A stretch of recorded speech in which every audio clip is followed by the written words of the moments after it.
Hello chess lovers, Suren here, and in this video I want to share with you a fantastic chess puzzle composed by Georgian chess composer David Gurgenidze.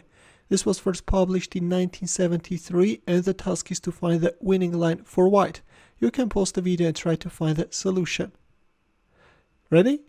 Well look, relying on the power of these pawns, the knight, and the vulnerability of black king and rook, white is managing to win with an ingenious strategy. First, white is announcing a check from g7, and after king g8 is making a marvelous knight h7 move.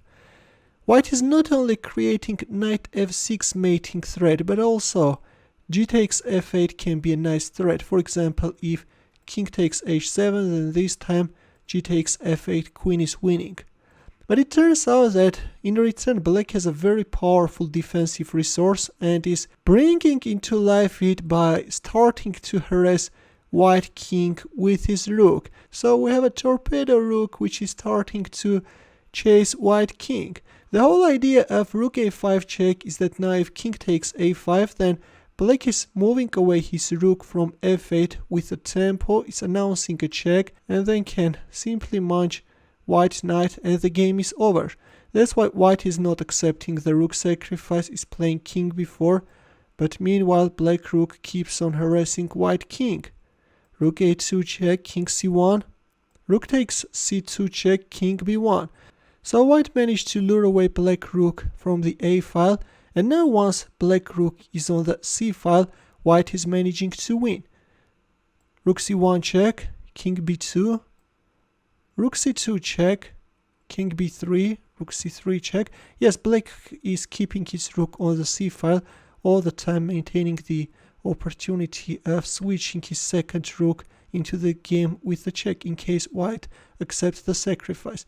Of course, I guess you understand that a move like rook b3 is losing on the spot. In this case there are no checks. That's why we have rook c4 check, king b5, rook c5 check, and king b6. And this was the whole idea of bringing black rook on the c file. Now rook c6 check can be met with b takes c6 and it's white who is winning. There are no checks by black and black is in trouble. And yep, after king b6 actually the game is over. If king takes h7, then this time white can go for a pawn promotion and white is winning. I have to tell you that a year later Gurgenidze came up with an improved version of this puzzle, and that puzzle we will cover in my next video. Meanwhile, let's solve a chess puzzle where the task is to find mate in 2. There is an Anastasia's mate and I will wait for your answers in the comment section. Thanks for watching. Here are more suggestions for you. Feel free to check them out as well. I will see you in my next video. Take care.